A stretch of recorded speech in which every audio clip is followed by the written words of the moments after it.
Comment rendrai-je à l'Éternel tous ses bienfaits pour moi? Comment rendrai-je à mon Dieu tous ses bienfaits pour moi? Il me donne son ombrage comme abri, il me donne sa parole, ma love. Il me donne son Esprit Saint pour guide. Oh Jésus, tu es bon pour moi. Et je cherche ce que je peux te donner, en récompense de tes hauts et bienfaits. Dans ce monde plein de plaisir, Jésus, je ne peux trouver. Oh, je viens te louer. Oh, je viens t'adorer. Dans ton lieu saint, je m'approche. Dispose-toi à recevoir la louange de mon cœur, le fruit de mes lèvres que j'apporte en ta présence. Oh, oh, voici ce que je te dois.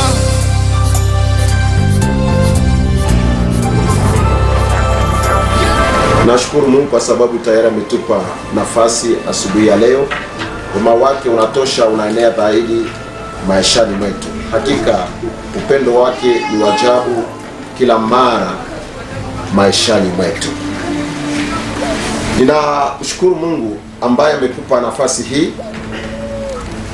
Namshukuru Baba ambaye tayari amekujali. Wema wake ni wa ajabu maishani mwetu kwa sababu alikulinda, alikukinga katika kila jambo. Wema wake unafaa. Tunaenda katika somo letu ambalo linahusu sana maisha ya unyumba na Ukristo. Amen. Amen. Maisha ya unyumba na Ukristo. Unajua hakuna kanisa kama hakuna jamaa. Ndio. Na hakuna jamaa kama hakuna unyumba.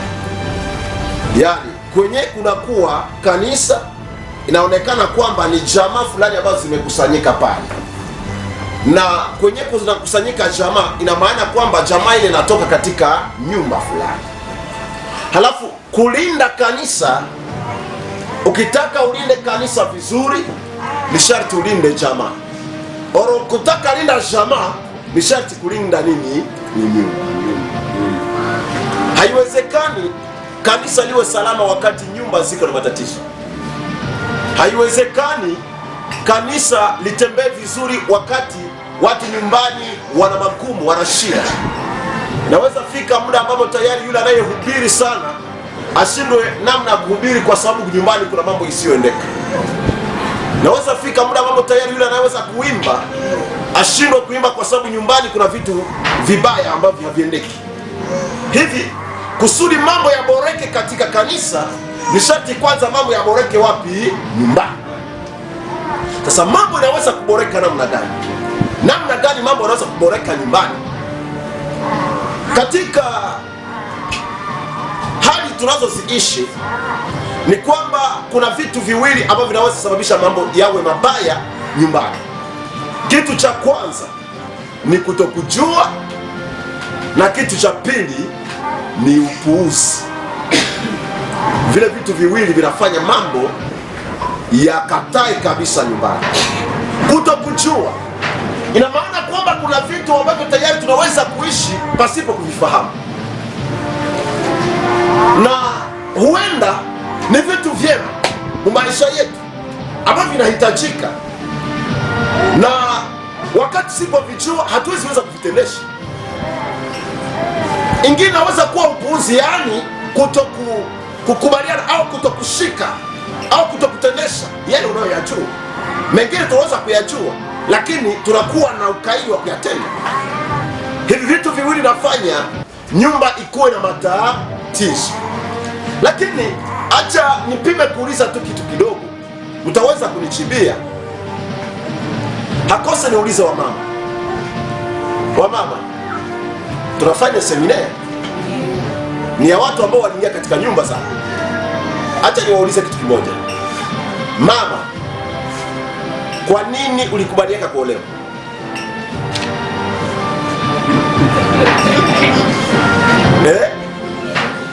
Kwa nini ulikubaliana kuolewa? Kwani ulikosa chakula? Kwani ulikosa mavazi? Baba yako na mama yako walishindwa kadepasi yako. Sasa kwa nini tu utoke kwenu? Kwani na mimi kule na nyumba. Aha. Sio unatafuta mnyumba nini? Nini? Unatafuta heshima? Mwingine akiwa na bwana yake na jamaa. Mwingine? Reposa zote zile. Ninatafuta kunyumba niishi maisha na bwana mimi peke. Uishi na bwana wewe peke. Ndio. Hapana, hautaki waya kabisa. Ndio. Mwingine unaweza kwa ingine jibu.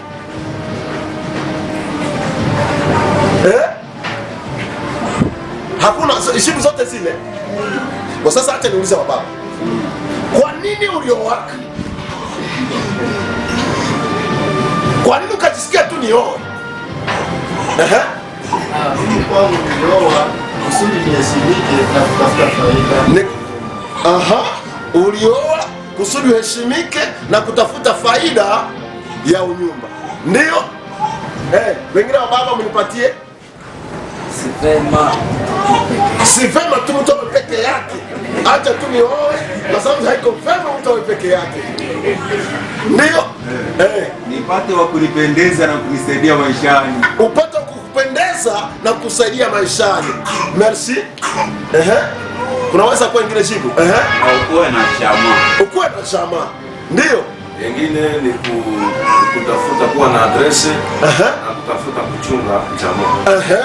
Ukuwe na adresi, ukuwe na kwenyewe unaweza sema huyu njoo huyu hapa. Amen. Amen. Merci. Nashukuru sana kwa jibu zenu. Sasa acha niwaambie kitu kimoja. Eske kila mtu kulingana na kenye anasema njoo kikiachaka mimi nao. Eske ulikiambia kwa bibi yako? Wakati ulienda kumchumbia, eske ulimwambia parce que ile ni mojawapo ya sababu ambazo zinapomoa nyumba nyingi. Mume anaoa kwa sababu ya, alafu anaenda fikia kumke mwenye harepondre kule sababu. Voyez le problème. Est-ce que vous m'entendez? Donc mume yeye anakuoa iko na objectif fulani. Alafu tatizo ni kwamba aende kuta kwamba vraiment objectif zake ndio hataki objectif zake pamoja na wewe. Vraiment c'est atteindre. Pale tu unakoloka. Mnaona chanzo cha nyumba desha. Chanzo cha nyumba kinaanzaka desha kumwanzo kusho. Tatizo la nyumba inaanzaka kusho. Na sasa niwaambie kitu kimoja. Kuko raison ambazo zinaweza fanya tuoe na zile raison zinaweza kuwa ziko charnel. Mais aussi yafaa kutambua ile raison spirituelle. Kuliko kusimamia kwanza kwa raison yenye iko charnel. Pourquoi mimi nasema ile? Ndoa haiko tout à fait charnel, mais iko aussi spirituel. Amen. Alors kusudi ndoa ikuwe na misingi mizuri, yafaa kwanza ndoa ikuwe kwanza na maobjectif ambazo ziko aussi spirituel. Ile ndio tatizo kubwa. Hata nikuletee kwa mfano vitu mmoja. Unaenda kuoa mke kusudi uzae watoto. Sasa mke kuwa tasa au labda wewe mume ukuwe nani? Ukuwe tasa usizaa. Utafanya nini? Kwa mfano unatamani uoe kusudi uzae. Kisha wanaenda kupima wewe mume hauzalaki. Utafanya je?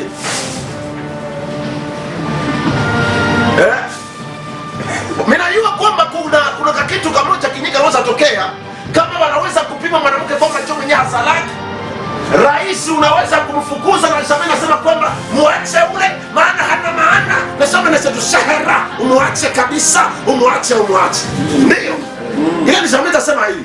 Na sasa niulize, ikakuwa wewe bwana njoo mwenye hausa laki. Utaweza kuambia mke wako sema rudia kuna tonanga anatekasha mtabana yana msile sababu tasiwewe ni aroni au ndio anashaka. Lakini naweza wezekana. No, wanaume mko na matatizo bwana. Mko na matatizo. Mko na matatizo. Na Mungu tusaidie sana. Nyumba ni nzuri ikiwa unajua kwa nini uliolewa. Kwa sababu ukajua kwa nini uliolewa, utaweza kutenda mpaka utimize yale ambayo tayari ifanye. No, niko nakuta kwamba baridi hapa ni mingi sana Msoro. Kwa sababu watu walikuja kuinjili, niko nalamuka ukatre. Sababu walikuja kuinjili. Mesinge likuwa kwamba ni sababu objectif yako ni kukuya hubiri, abantu wanaonesha malangiti. Oui. Ni kusema usipojua kenye kiliataka maprobleme zingine wa baba ziko manyumba yenu kwa sababu nanyi hamkuambia kabake yenu yenyewe naacha mnawatafuta. Hamkusemaka. Mlikuwa kimya tu kasema mimi nampenda huyu basi atakuwa wangu. Mimi nakupenda. Kisha mwambie sasa mimi napendaka kumbe nitafute mwanamke wako ananipigia sosiso. Alafu wakati alipiga anasema wako mwanamke gani? Eske nao nimwambia.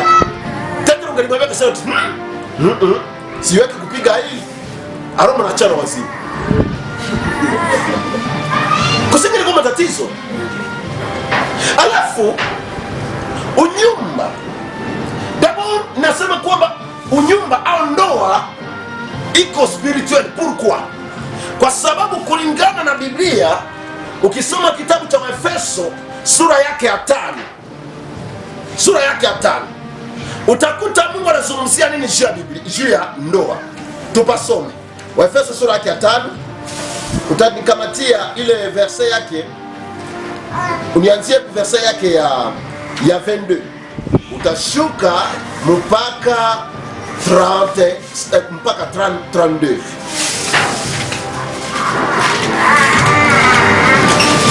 Biblia inasema hivi: Femme, soyez soumises à vos maris comme au Seigneur.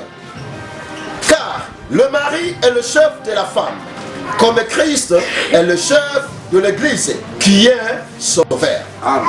Or, de même que l'Église est soumise à Christ, les femmes aussi doivent l'être à leur mari en toutes choses. Marie, aimez vos femmes comme Christ a aimé l'Église et s'est livré lui-même pour elle, afin de la sanctifier par la parole, après l'avoir purifiée par le baptême d'eau, afin de faire paraître devant lui cette Église glorieuse, sans tache, ni ride, ni rien de semblable, mais sainte et irrépréhensible. C'est ainsi que les maris doivent aimer leurs femmes comme leur propre corps. Celui qui aime sa femme s'aime lui-même. Car jamais personne n'a haï son propre chair, mais il la nourrit, il en prend soin, comme Christ l'a fait pour l'Église, parce que nous sommes membres de son corps. C'est pourquoi l'homme quittera son père et sa mère et s'attachera à sa femme. Les deux deviendront une seule chair. Ce mystère est grand. Je dis cela par rapport à Christ et à l'Église. Amen. Ce mystère est grand. Kani ndio kimko natafuta. Siri hii ni kubwa. Maneno haya yote ninayasema inahusu nini? Kristo na kanisa. Amen. Ina maana kwamba mke katika maisha anarepresente kanisa na mume anarepresente Kristo katika unyumba. Ndiyo ile to maandiko. Ndio wakati unaelewa, enda mnyumba ukijua kwamba hapa mimi naenda represente nini? Kanisa. Ni kusema wakiniangalia matendo yangu mbele ya Bwana yangu, waelewe kwamba c'est comme ça que l'église marche avec le Seigneur Jésus. Donc hivi ndio kanisa linatembea kana Kristo. Hatutamani ili tujue kanisa linatembea namna gani na Kristo, yafaa tu tufike ndani ya nyumba wako, tutazame kisi unatembea namna gani na mume wako. Haitoshi kujua na haiwezi kutusumbua mpaka tujue namna gani Kristo anatembea na nini na Eglise. Yatosha tufika nyumba yako tuone babu unatembea namna gani na mke wako. Est-ce ce qui se passe dans nos foyers? Ili tunapatikana ndani ya nyumba zetu. Ili tusitafute kutembea na Kristo kumilango au kwenye viti kanisani, lakini kwanza nyumbani. Amen. Hii ndio sababu kubwa iliyomfanya Kristo. Hii ndio sababu kubwa iliyomfanya Bwana wakati alipoanjilisha ndoa, ilibidi ndoa ikuwe ndoa yenye salama. Hata niwaambie wapendwa, Mungu hakuweka ndoa kusudi kuwe nafasi ya mafarakano. Mungu hakuweka ndoa kusudi kuwe nafasi ya mapambano. Wanaume wanakuwa na matatizo mengi. Wanaume wanakuwa na matatizo mengi kwa sababu kila mara wanashidai eti wao ni vichwa. Ndio. Ni vichwa. Hamuye kama mimi kichwa. Hamuye kama hicho kichwa cha huyo. Mesia unaka siku moja yenyewe kichwa hii ishara reklame mbele ya miguu nasema kwamba hamuye kama mimi hicho kichwa. Kwa sababu hata miguu kichwa kisiposema miguu inajua kwamba kichwa ni kichwa. Kichwa hata kureklame mbele ya mikono sema mimi hicho kichwa ni kusema kichwa cha matatizo. Na acha nikwambie kitu kingine. Vyote vinaweza kuwa vichwa. Sema Mesio vichwa vyote ndivyo vilivyo sawa. Kuna vichwa ambavyo vinakuwa na virusi. Kuna vichwa ambavyo vinakuwa na magonjwa. Na vyote ni vichwa. Pima fikiria. Kichwa kina matatizo makubwa. Mtu iko anatembea njiani, alafu anakanyaka nini? Anakanyaka msumari. Ile msumari inaingia mguu. Ndio. Au anakanyaka mwiba, au anakanyaka moto. Sawa? Alafu wakati mguu umekanyaka moto, kichwa kinasantire douleur ya nini? Sasa kichwa wakati kinasantire douleur ya mguu, alors kile kichwa kinaacha mguu ikwe pa. Est-ce que kichwa kilicho halisi? Ni kichwa kizuri. Ndio. Kile kichwa kinakuwa kina matatizo, kinahitaji kabisa tibabu, kinahitaji dawa hizo. Kwa sababu kichwa kama ni kichwa, ni kwamba kikisikia tatizo ya mguu haraka kifanya intervention, mguu utoke kwenye nini? Kwenye karamoto, utoke kwenye matatizo. Kama wewe ni kichwa cha mke wako, kwa nini kumwachilia katika taa? Na maana kwamba una virusi, na maana kwamba magonjwa yako na wacha huko kichwa.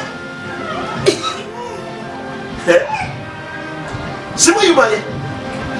Sio mama mashaka wakati mwanamke iko na lia, iko na liko na ananyamaza kimya. Hataki kusema mimi niko kichwa. Kichwa gani yenyewe anachaka Mungu kwenye mokaya mtu. Halafu tatizo ya nyumba jinsi nimetoka kusema inayotusumbusha na nana cha magumu ni kwamba misingi mikubwa ya unyumba ambayo tulianza nayo ilikuwa misingi ya kimwili. Ni misingi ambayo tayari ilianza katika mwili. Alafu hakuna hata msingi moja ulio kiroho ambao tulianza nao unyumba. Na ndio tatizo kubwa ambalo linalemea Wakristo. Watu wamekuja kuokoka, washafanya ndoa yao, na walifanyaka muwaya tu. Walikutana wapi? Kukunya pombe. Ule akasimama kabie kupiste, wakati simama kacheza. Unacheza kabie. Unaweza kuwa wao. C'est ça le mariage. Na watu wanatoka wanafanya foyer. Ile nyeri toka tu ya kuchezea kupiste pale mu boîte de nuit. Unafikiri fondement itachenga unyumba. Wengine walikuwa na mabibi kwa bahati mbaya, na wengine walikuwa na mabwana kwa bahati mbaya. Bahati mbaya kwa namna gani? Bwana alisugeka mikuwesha mimba hata nakutaki. Atitafuta kwa kupumuzikia. Lero kwa tukapumzika kwesi unoti kona akalimi katwero ko. Naruja. Chame ambo wa mawe. Acha watu ingine watu ngalo kamwache. Ende kwa ngoma mtibe. Bas. Ibani sana reti. Awa ni sana meti hapa na sina ngatokelesha harai. Nganga ni mia choreta. Lero mia choreta. Abantu banena bakali babo. Vacha. Ni mkamataka tu vile na mna sana reti. Na chani cha wote sita ngache mtahia. Wonde ari unchene watu problem. Ari ngana naye. Lero pia na yeutia meso. Ni bala. Wengine na waume wao vile. Abisenti wa mwana kusa ngome bot. Iba na msha rekoi. Ibo kweshe nitahano mananene. Hello tungana ndana netia. Na tuna unibo bunyumba mo. Mukaza mtefonda baye. Na fonda baye wewe. Vrema sana hano kabindu biwe. Ndio maana ukisoma maandiko matakatifu kuna kitu cha kwanza ambacho tayari nitakizungumzia. Kabla bado sijazungumzia matatizo makubwa ambayo tayari yanaweza kutupata sisi. Kuna vitu viwili ambavyo vinaweza kujitokeza maishani. Baada ya kitu cha kwanza ambacho nilikizungumzia, kukaa na mke katika bahati mbaya tu. Kingine ambacho kinaletea matatizo katika unyumba ni wakati tunapokuta watu wengi katika nyumba zao walikaza sana, walikaza wazazi wao, wakashurutisha wazazi wao munioe. Ndio ukishurutishaka tu wazazi wanasema kwamba hapana, na unakazana munioe, mnakazana, unyumba inakuwa na matatizo. Uswati wanakuambia sema ule mke ingawaje unamchagua, lakini hatuone kama huyu unaweza kumchukua. Ngababwera ni moja ya 10 obunyumba buli abanika ku kiro kiringecho okobahe okoba buti okukayuana mara nyumba nyingi. Ngababwera wengi wanawake wanalia katika nyumba zao. Me wengi katikati ya wanawake wako katika nyumba zenye walikataziwa kasa usiolewe ndani. Mama haiko vile. Ngorota na mimi wewe kadi mbona yeye mbona matatizo. Wake wengi wanaosumbuka katika nyumba ni wengi waliokatazwa wasiolewe na wale wa Bwana. Wengi. Vraiment 80% ya wengi wanaosumbuka katika nyumba. Imama Murambo sio tulikotangwa na Mungu. Na baba wengi walio na matatizo abantu baba Murambo isi wata hayoyo. Vraiment kidogo sana yuko na msota hayoyo na lerati. Obunyumba wa yuana never kesa. Ile ni pwe kubwa. Kukaza wazazi useme bakowe kabla bado hawajakubaliana na lile. Ina maana kwamba wanapoeaka na vinyongo ndani. Aloro bunyumba wa mkasi kwa baraka ya bahe ya baba. Ile ni shida. Vraiment pour les jeunes, wakati nilikuwa na seminaire ya bajene Butembo niliwaambia kwamba usikazane mpaka kama sisi wamesema sema hapana, ngoja kwanza, ngoja tulia. Tulia. Usiweze kwamba ule mnyusha aona ku elela sel ngeye peke jo mzuri mu ulimwengu. Hata leo utapata mwingine. Utaambia hapana ule choma nisha kapeni. Na tunataka shangana wakati tunaenda Afrika miaka 2 miaka 3, unaenda kutetana mwingine wanaenda kwa sauti amekuwa bieta na kuliko wao. Ile tatizo kubwa inayotokea mashani, tunaenda pasipo baraka za wanani za wazazi. Hivi angalia sana. Angalia sana. Tukisoma mifano fulani katika maandiko ambayo tayari inatuleta karibu na ndoa. Tunakamata mfano ya kwanza ni Adam. Ndio. Kwa sababu ndio waanzilishi wa ndoa. Yafanya anzi hapa.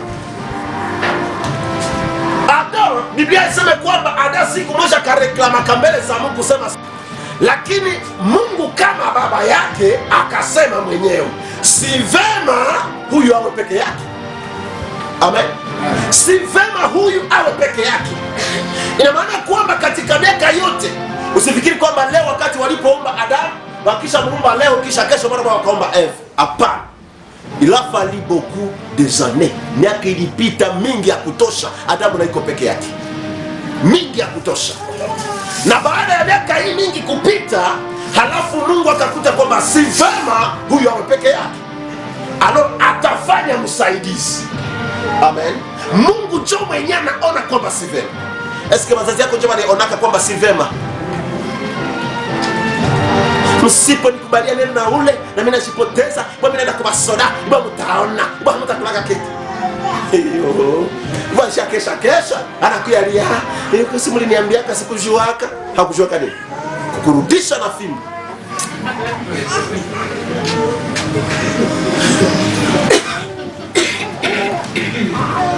Bwana kaona si vema huyu awe peke yake. Ana Bwana kaona kwamba tayari muda umeenea wa kumpa Adamu mke. Picha ya pili. Picha ya pili ni picha ya Abraham karibu ya mwanae Isaka. Isaka haiko yeye ndio mwenyewe alitafuta mke mbele ya baba yake. Lakini baba akaita mmoja wa wazee wenye hekima nyumbani mwake. Akasema tafutia mwana wangu mke. Amen. Amen. Tafutia mwana wangu mke. Alafu na akaoriente yule mwenye hekima.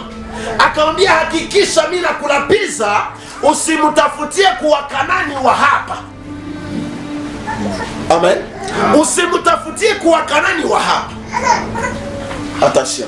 Unakuwa na vizio gani juu ya mtoto yako au ulikuwa na vizio wazazi yako walikuwa na vizio gani? Eske ulipata cha kusema juu ya shoa yako? Haiko kusema sasa ndio wanaweza kuchagulie, lakini wanaweza sema neno wa kuulia mtu. Amen. Eske ndio kuchagulia?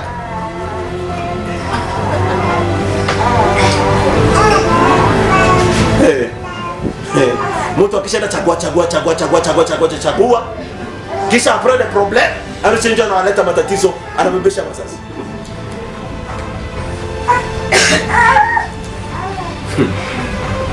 Mungu atusaidie sana. Akasema usimuoe kwa Kanani wa hapa. Pourquoi Abraham asingelikubali baoe Isaka kwa Kanani? Sawa? Acha nikwambie. Wakanani walikuwa mataifa, watu wasiojua Mungu. Ndio, watu wasiojua Mungu, yaani wasioamini. Kitu cha pili, hakuna mpango mzuri ambao Mungu konao juu ya Wakanani, kwa sababu tunajua kwamba tangu zamani kutoka kinywa cha nani? Kutoka kinywa cha Noa. Noa alisema Kanani alaaniwe. Ndio, Kanani alaaniwe. Na tunakuta kwamba Wakanani tayari wako chini ya laana. Na alisema kwamba ni sharti akuwe mtumwa wa ndugu zake. Ina maana kwamba Wakanani watakuwa watumwa wa nani? Wa Waisraeli. Sawa? Sasa kama watakuwa watumwa wa Israeli, Abraham akasema no, hatuwezi chagua kwa watumwa.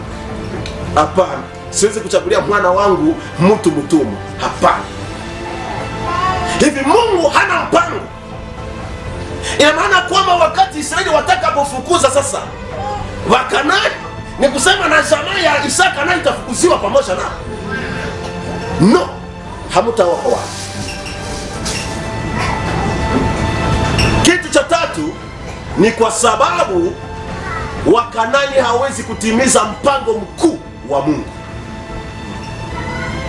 Hivi sababu tatu zilifanya Abrahamu aseme kwamba usimuoe. Hivi fahamu kwamba ndoa si kitu cha kuchezea. Ndoa ni kitu ambacho ni cha maana, na kama ni cha maana kinahitaji watu wenye busara ambao wameokoka. Ukitaka kuoa ni sharti uoe mke ambaye tayari ameokoka. Ukitaka kuolewa hakikisha mume ambaye amekuoa ameokoka, kwa sababu yule anayeweza kuwa ameokoka anaweza kuwa amepata mafundisho ya Roho ambayo inaweza kumpatia hekima. Na Biblia inasema kwamba mwanamke asiyekuwa na hekima anaweza kubomoa nyumba wake mwenyewe. Methali sura ya 14 verse yake ya kwanza. Bali mpumbavu anaibomoa. Acha nianze na wanani? Nianze na wanawake. Nianze na wanawake. Nitamalizia kwa wanaume. Baadhi ya nyumba nyingi ambazo zinabomoka, baadhi ya nyumba nyingi ambazo ziko na matatizo, baadhi ya nyumba nyingi ambazo mambo haiendeki vizuri, mara wanawake wanahusika katika mabomoko haya.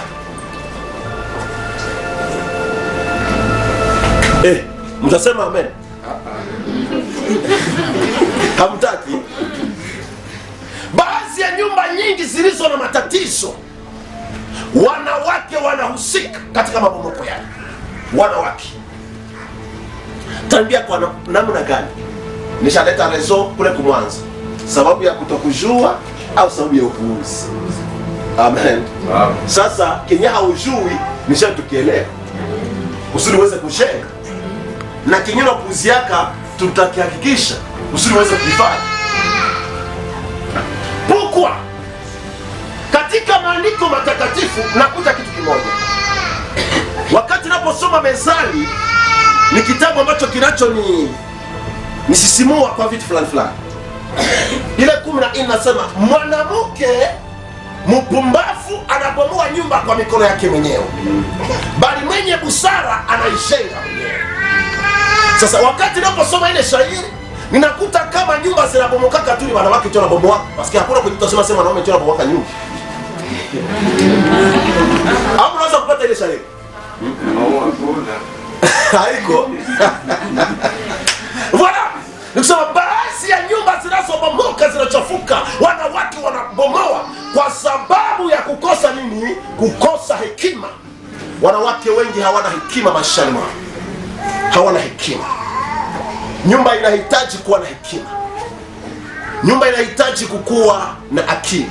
Hekima ni nini? Hekima ni kujua kitu gani unaweza kukifanya namna gani kwa wakati gani. Ile ndio hekima. Unajua kitu gani unaweza kukifanya namna gani kwa wakati gani. Ile ndio hekima. Amen. Amen. Mesita nyamaza, nimesema baadhi. Ina maana kwamba haiko ndio tutalitema nyumba zizi na bomoka. Ingine nafasi nao wanaume wanaweza husika. Kwa nini? Kwa sababu ya kukosa akili. Kwa sababu mume ambaye anastahili kuchunga nyumba ni sharti akuwe mwenye akili. Akuwe mwenye akili. Mtu anaweza kuwa mwenye akili ya kutafuta mkandida kwe depute kwe nani, mena hana akili ya kuchunga nyumba. Nikamatie 1 Pierre tuone kama kweli kweli wanaume wanahitaji wakuwe na akili.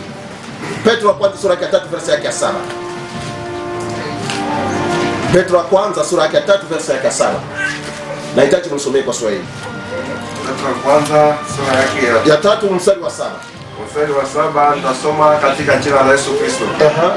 Hivi vile vile ninyi waume kaeni pamoja na wake wenu kwa akili, mkimpa mke heshima kama chombo kilicho dhaifu kuliko ninyi. Njoo ile. Hivi nanyi vile vile waume kaeni na wake wenu pamoja na nini? Na akili. Na akili.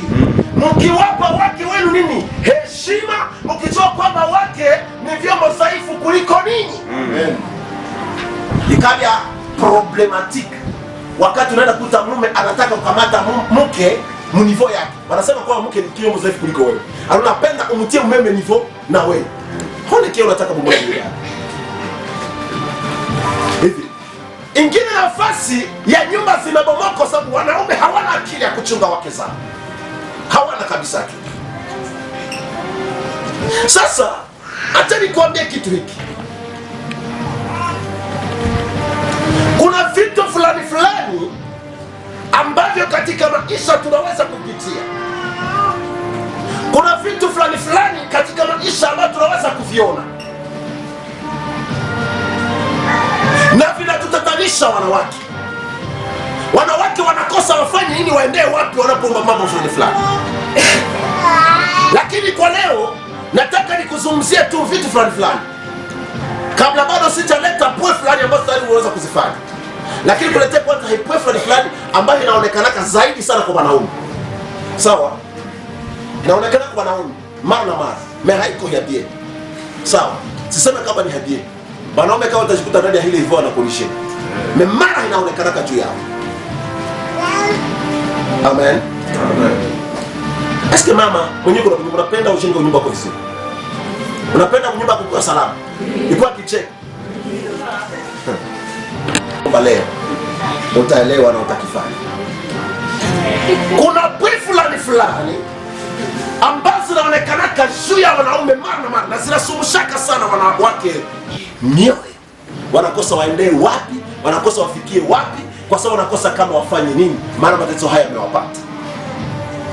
Pwaya kwanza kwa wanaume. Amen. Abalume banene. Omuka yenga na ikaza, anaweza jikaza afanye kitu kizuri, lakini abantu mesuri wa kumersi.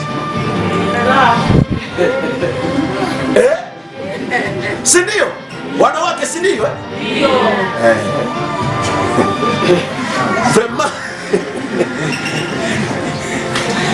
Wanawake wanaweza jitahidi wafanye vizuri, atengeneze mambo, lakini mwanaume kusema merci vraiment nashirikana. Nero mukalekaka ibile tipo ngakola chuwe, ngakola. Ncha vraiment mndano ngataka kodra chuwe, ndio wa matok vraiment. Sekata lukana. Ajo sitikalo mko bitema. Sasa katika picha hizi zote nitakuonesha nini ya kufanya kusudi umpate. Amen. Nitakwambia nini ya kufanya kusudi upate ule Mungu ambaye tayari yuko katika zile hali. Poya pili. Wanaume hawashukake haraka mbele za wake zao.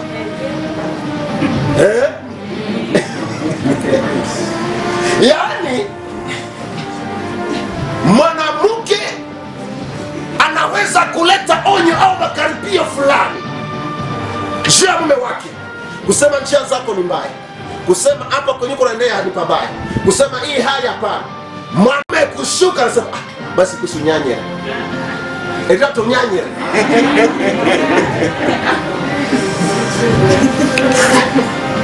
Abina uchostika kwa mitima.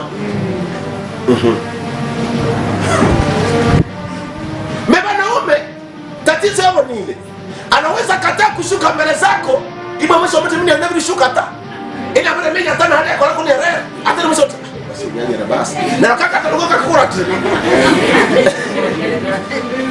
Pourtant kule ndani nasaelewa kwenye kenyuko mbie kenjo kweli, nasaelewa hawashukake haraka wanaume baba. Hapana, mbona nalibia metwe sinasi. Mara na mara wanaume hawashidi yake haraka kukila neno ambalo tayari mama analeta. Inga siba wanashida yeti wanaanza chunguza kwanza. Anaanza chunguza, anaanza fikiria. Ni kizuri kama unaweza anza fikiria, sababu inaweza kuwa picha ya hekima, lakini wengi wanafanya kwa sababu ya kufunika kiburi chao.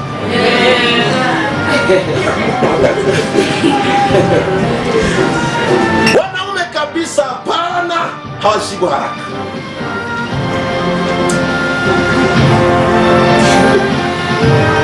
Wanaume pwaya ini, wanaume huchunguza sana kila neno ambalo mwanamke anasema. Ndiyo bakawa za kutsinki omukali ngana kwa kalika na kaki omulu myanga nahuna ini akuhuna utasikia après un certain moment ou après des jours ne rwata kiribu tichi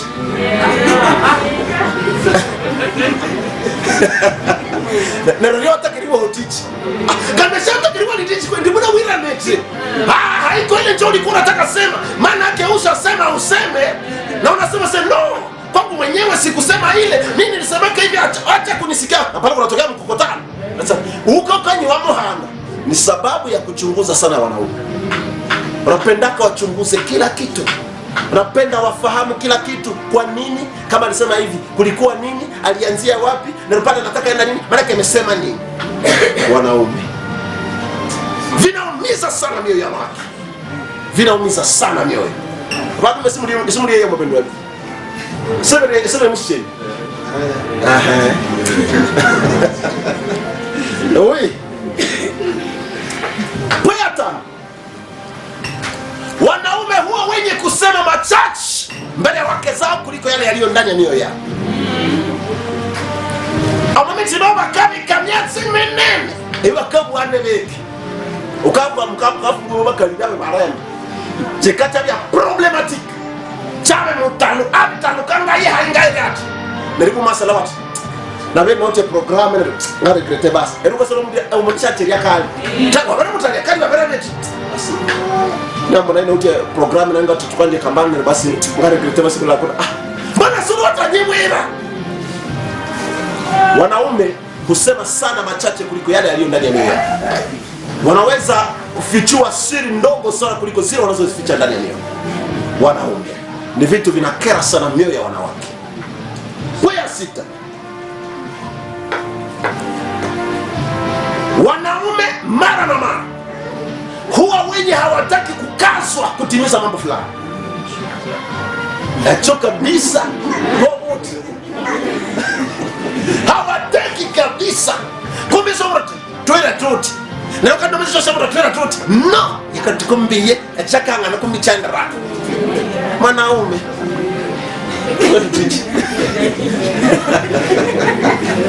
ni hali za wanaume, hali za. Kitu cha 7, wanaume hawakubali haraka kila saa. Ukimpatia programu fulani projet, ewa projet mwanaume tame tuangana hangane shongo mwe kalimukawa za tita basi na roma tawa za hotel nje nkago totoro shoka nyumara ache na kukabi nane tiakini ni wasa taringa changana wa ticha ibo shichi etishisoni ukaya ibo mulume ina ngalasha asu momochi wabu ibo yaka mkirachi na roho na kusana hiki tatu watapu sine bishabu wata muna nguye mbere mwana.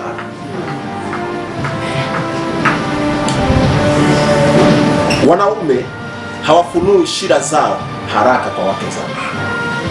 Hawafunuake mara na mara shida zao haraka. Naweza kuwa na problem, kuna mtrouble ini haone raha.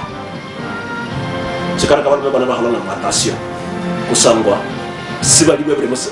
Ifo kwa leo. Mu maisha usibake na jambo lenye liko nasumbua moyo ni kujiua. Lakini wakati unalisemaka unakuwa umejidesharge. Iko sawa gisi mtoto wakati analia. Kama mtoto ama ilichinia. Neroma ama ni hutana na cherero. Iso mhuna ya lugalu.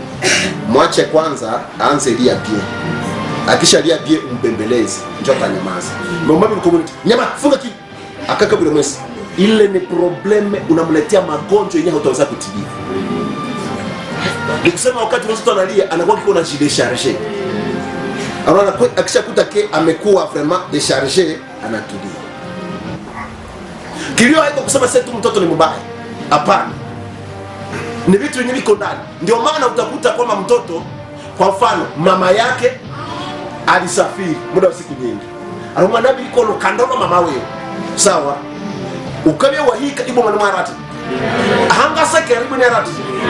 Yaani ile ebya Biblia mwese donc inja kabula mama sasa ebya bikasumbwa ebyo bikaja décharger. Alafu zote akana no mkamate mkumbatie pole pole, acha kwanza anze maliza. Au mtoto wanaweza kumpika nyumbani na hauko wewe mzazi, anabakia na hasira.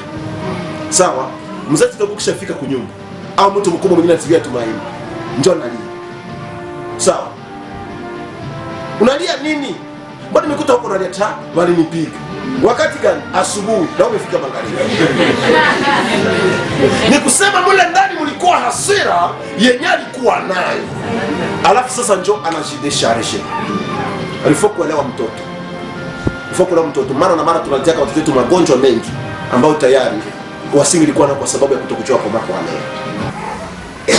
Na ndio maana mara na mara waume wengi wanakuwa na mambo mengi katika mioyo yao ambao ni matatizo makubwa. Babale moyo uko kazi chenye ndio mkalio. ikazi ya bereho nenda muhinga na muhinga nenda shati na kuna tendo kazi ya hwere no adam umukare kandi ya tamenye ikazi ya bereho akera aiso franga sa hwere ndio watu tunayo tu tunamkazana tunamkredite tu hana vile watu yao basi ikazi ya bereho. Vile ni mambo ambayo tayari sana macho ya wamama inawaonaka kwa wanaume. Nani wanaume huwa wengi kila mara wanataka akifika nyumbani amkute mke wake akiwa tayari kumpokea. Sema sunga hapana masere mashini. Ukona yo wanda kabisa biko kwa mbamshara. Wangana usani biheri kama nani.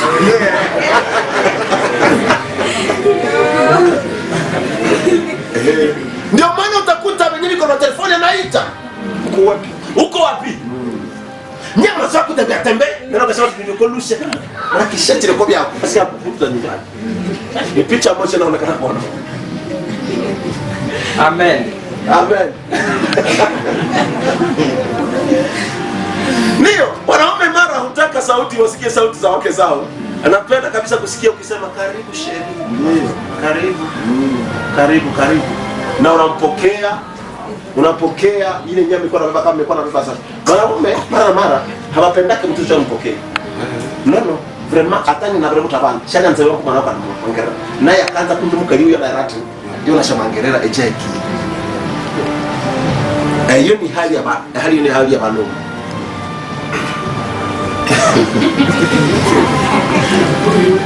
Ndio mkalina wasumbuka oyu naye manake yene yana kabrekera mbona yakana ndiye shale.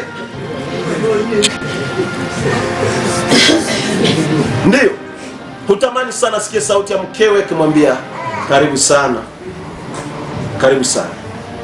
Wanaume akitoka kazini vile anataka sikia sauti ya mkewe kumwambia seme pole sana na kazi mpenzi. Abakariba nasebe pongeza abantu mbabona. Tomuka mulu beka iko nani ganga mya bitu kesho nyunza akasana chitereche nani tu. So meno kana ngagalia itswa kana kuchitoka. Sasa pole sana na safari basi. Tu. Utakabia. Nani kuja?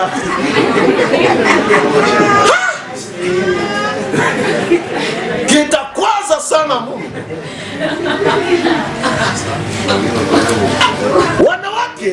Wanaume wanataka ibwe chitsibu chache oko balume. Wanaume ni wenye wivu, vraiment wivu egi. Wivu ambayo iko kunifo ya yulu sana. Anatamani upendo wake uwe wake peke yake, si wake pamoja na mtu mwingine. Amen. Baadhi ya mama wengi wanaleta matatizo kwa sababu hawajui ile tatizo. Kuna mara na mara watu ambao tayari wamechukiwa, sawa, na waume. Mume wako anachukia mtu fulani, ni kwa sababu ameshakostateke unakuwa kama unataka gawanya upendo. Sio kwamba hata unakamatana na yule mtu, lakini unagawanya upendo. Acha nilete example moja. Wamama, katikati yenu hakuya kwa mwenyewe ashakostateke katikati ya watoto yake kuna kuwa mmoja mwenye baba anakuwa kama hapendake sana. Sema ndio songa kwa hiyo. Ewo kamlet. Ona moyo. Baba we ya kama wanana manakeka akangasha. Nyamba baba kangasha. Mananyambuka umri. Baba kuna vitu yenyewe mnaletea kwa watoto. Na baba benye kinywa iko wazi, anakuambia boss, oyesema na wai. Inga inatokanaka na vitu fulani benye mnafanyaka wa mama. Acha niwaone. Unaweza weka watoto wako wakue adui ya baba yao, wewe mwenyewe. Kwa sababu gani? Kwa sababu wanawake wengi wakati wanapoolewa wanaweka upendo kabisa wa dhati kwa waume zao. Akabya bebuto mwana. Olwanzulwa hamo komulume elo hamera kunde. Amen. Sasa na unakuta kama ingelikuwa hata wakati ya kwenda lala, unakuta mama wakati yote anageukia tu ule mtoto kule. Amen.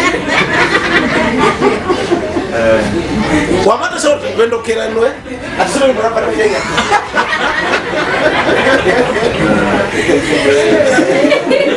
Aloro kwenda wakati moyo wa baba uko na wote menya namulu manirela. Kamera kasatu kani mwaka ili awe pono manoe. Kama mtoto amekuwa yafaa kujua kushiriki vile vitu. Yafaa kujua kushiriki. Watu wengi kabisa wanahamishaka upendo. Unaambia kwa watoto. Mtoto. Wanaona upendo kelele. Watakelea kwa sauti. Anaenda kaka sonoma mwana. Ati mtoto apenduke, yeye soma na kamera. Ndio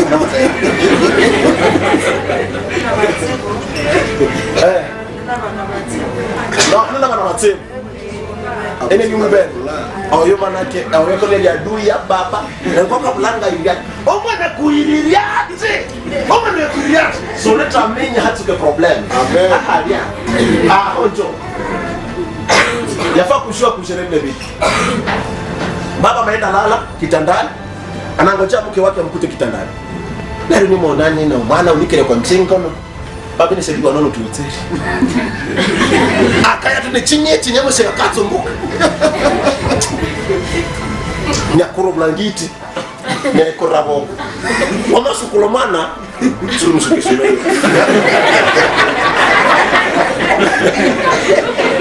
Usama mtoto ashakwasa baba. Hutaka mara upendo we wao wenyewe, hapana kushirikisha upendo wake na mtu mwingine. Vrema Mungu asaidie sana. Asaidie sana. Na utakasumbuka hii hapa na maana kiota. Mtoto huyu na watakerera bana na watakerera obukawe kakumbatira na mama na watakirimye mwana oyo na watakerera motre wango ko musera hakina swatu mana mama wa swatu mana baba wa wiye ye baba wa wiye ye baba wa wiye ye baba wa wiye aro sasa deja echan chama bana tetri chama baba ni sababu ya vitu vidogo vidogo ambayo tayari vimesimamishwa katika maisha ya watu. Baba hajatamani upendo wake ugabuliwe pamoja na nani? Pamoja na mtu mwingine. Kwaya 12. Mwanaume hutaka timiziwe haki yake ya ndoa bila shurti yoyote. Mwanaume anataka kila mara mke awe msafi. Awe msafi. Kamata brosada yako, pitiza mkinyo. Pitiza mkinyo wakati wote. Baada ya kula, pitiza mswaki mkinyo. Pitiza mswaki mkinyo. Tosha vile vichafu mchafu. Kamata kale kamuti, kirda, pitiza ondoa ile matakataka. Ondoa. Iko na maana, iko nzuri sana. Ondoa ile takataka. Ondoa zile takataka. Ikiwezekana enda hospitalini kila mwaka mara moja, waende sukua meno. Hui. Meno sukuliwaka kila mwaka. Kila mwaka unapaswa sukua meno. Najua kwamba nisukua meno yangu mwezi wa 4, alafu kumbe mwezi ya kwanza tena mimi naenda sukuru. Alafu ni vile kila mwaka meno nasukuliwaka. Hospitali ziko, madaktari wiko, bakutunza meno wiko. Amen. Wote ndio yabe bora mkati kutere shopenzi na nani mona hili shopenzi waka. Bakakula. No, meno nabandikiwaka. Meno nabandikiwaka. Niko na 2 iko inabandikiwa. Wewe, niko na meno 2 inabandikiwa. Ilikuwa imeshanuma sana, imeshatoboka. Ingine ilikuwa imeshapasuka. Wakakole. Leo nimefanya miaka 2, niko naye. Haisumbwake tena. Wewe kwa baba bana ulipo. Tukandika.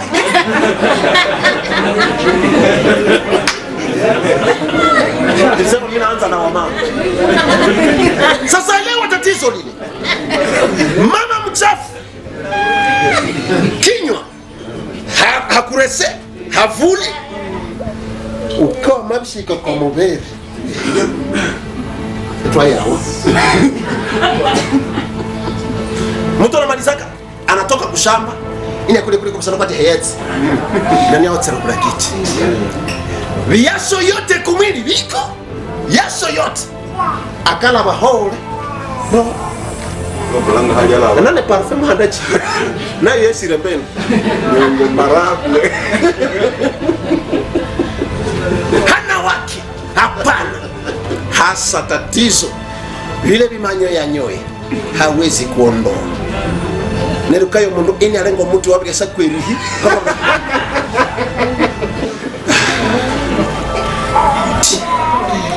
unapaswa kuwa msafi wakati wote. Amen. Tule mofore equatoriali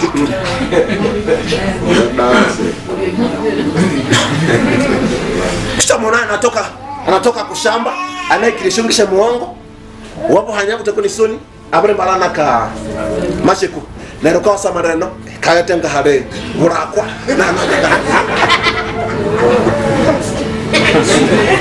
yote shakuwa shoni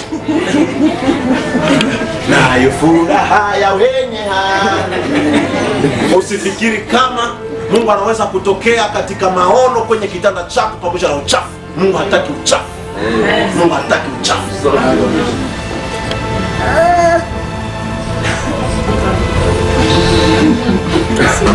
Acha niwaambie kitu kimoja. Hapa tu kumulima. Sawa? Kule chini ndo. Ukifika kule chini maji wakati tunanyeshaka huku inateremshaka mdongo yote ukada kuamsha mahali. Sawa? Vile ndio unakuwa. Okona taku no ukabya wanaba. Nero kusangwe kabu no iya abre bebengu. Nero mutafu ushakalwe ndata ushakara ko kwiko.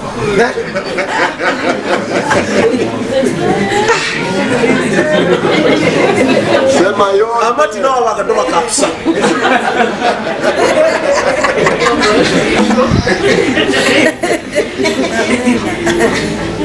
Ameenda kuta kule kote uchafu kunatokea, harufu mbaya. sema yo Natamani nani akukaribia wewe? Natamani nani akukaribia? Nani akukaribia? Yote vile viko nanuka. Ukawa sasa utamwona uliona bibi yake fulani kunapatia bwanaki kunapatia visi. Kisha naosa wala kupatia. Ukawa tukache kula mbona uko 2 kilometers wewe harufu na wote.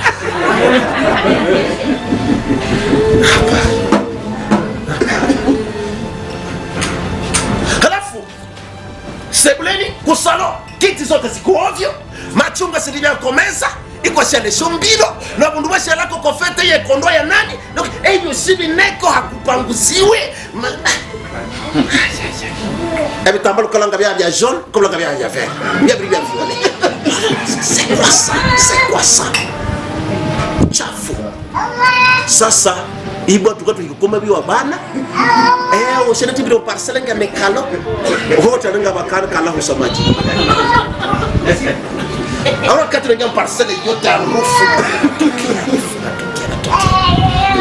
kati unaingia munyumba bila dio yote ya watoto sawa ne shontemba shomulu embula ikawa shomulu wa cheremo shoshi sinalundira hali nero chikubuchi kalo shontemba shomulu wa cheremo ne bya bana na bibwate bya mikoyo ebyo si ne ukwete akamata wote kalo masaloka chimulekate tekanda yitibakuli aka yulo hadari kalo ne wat ngata shikale hii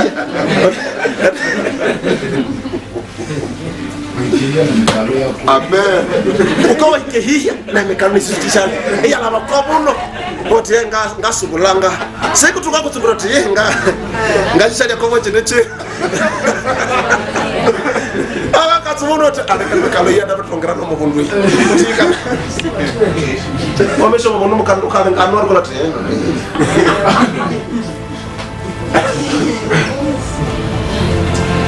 mume mara kutaka mke wake. Alafu nishati Mungu akuneneshe sana. Na hii ni mambo ambayo tayari unakutaka wanaume wengi wanapiganaka nayo sana maumivu. Tu vikante umuwe weya abantu baba ni baba umuwe atisirugeri umuwe. sababu ya vile vitu, kwa sababu makarakteri zenyewe zinakuwa kama ziko ndani yao, ambazo wanatamani zile karakteri zifanye nini, zigeuke mpaka wafikie mambo mema. Amen. Amen. Hivi nataka nikupatie dawa, paske vile ndio vitu vingine vinadumizaka sana kumama kumakichwa, kwa sababu kutaka wanaume wako nafanya nini, wako nafanya mambo, wako nasema mambo, wako naleta mambo, wako nasema na vimshaka wasumbua wanawake. Lakini acha nikwambie nini unaweza kufanya katika hali fulani fulani ambazo nimekuonesha juu ya wanaume. Mimi nakuletea dawa ya kufanya kwa mume wako. Amen. Amen. Kitu cha kwanza, dawa ya kwanza, muonyeshe upendo wa kweli. Onyesha mume wako kwanza upendo wa kweli. Unajua namna gani unaonyesha upendo? Namna gani unaonyesha upendo? Hamuyui?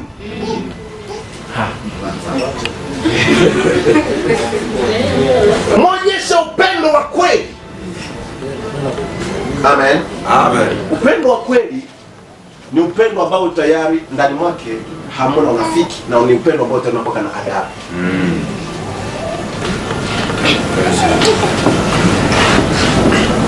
Mwambie mume wako, nakupenda mpenzi wangu. Mbona tupilike hivi?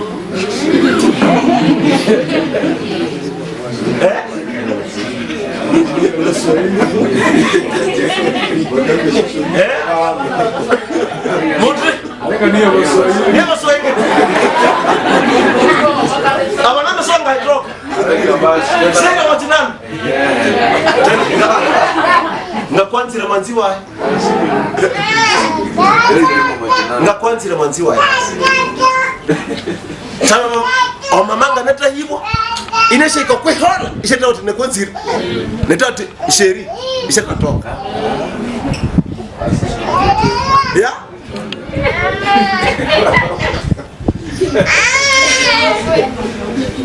Nikamatia wimbo wa Solomon. Chapitre 5 verset 8. Wimbo wa Solomon. Ngine sasa wanasema ka wimbo ulio bora. Cantique des Cantiques. Chapitre combien? Chapitre 5. Nikamatia verset 8. Wimbo wa Solomona chapitre 5 verset 8 tunasoma katika jina la Yesu Kristo. Ninawasihi ninyi binti za Yerusalema, kama mkikuta mpendwa wangu, mumwambie ya kama ninasimia kwa mapendo. Nefu. Hapana chapa. Ninawaambia binti za Yerusalema, ya kwamba mkiona mpendo wangu kule mchia, mwambie ninazimia.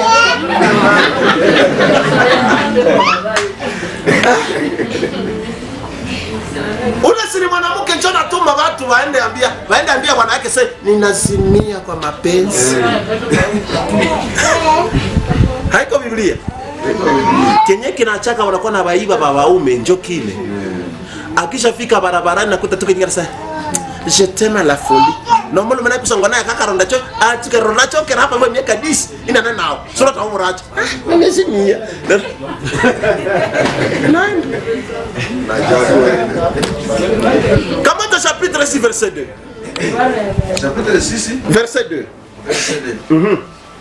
Mpendwa wangu ameshuka kwa shamba lake kwa matuta ya manukato, kulisha mashambani na kuokota manyungi.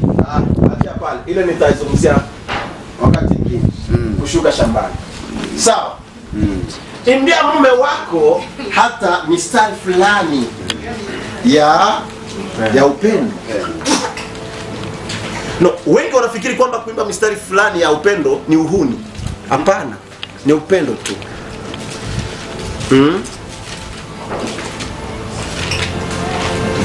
Kuimba mistari fulani ya upendo. Nini? No, kuimba mistari fulani au kuimba wimbo fulani ya upendo, ya mapenzi. Unakombozea wimbo au kanyimbo fulani umeshakasikia, vraiment ndio ni kanyimbo tu akibiblia akabaka wana tada member yako sawa reha kuhinaye. Basi wamama wengi wanazoea kuimba manyimbo za kukwaza. Oui, wamama wengi wanazoea kuimba manyimbo za kukwaza. Acha niambie manyimbo za kukwaza ziimba wapi? Kwa mfano wakati anakuta kwamba nini wiko maisha moya magumu sana, hawapati chakula, hawapati nini, anakuta yawezekana mama, mapito yako ni huo nyumba unakusumbua. Kama usimbe ile nyimbo wakati mko maisha magumu, vraiment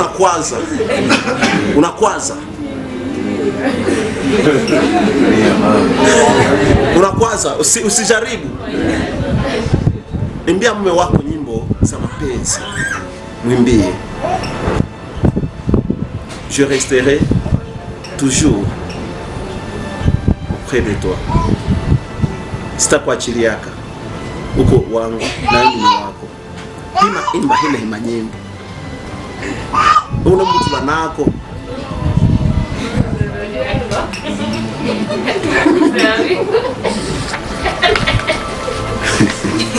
Amen. Usiwe mgomvi.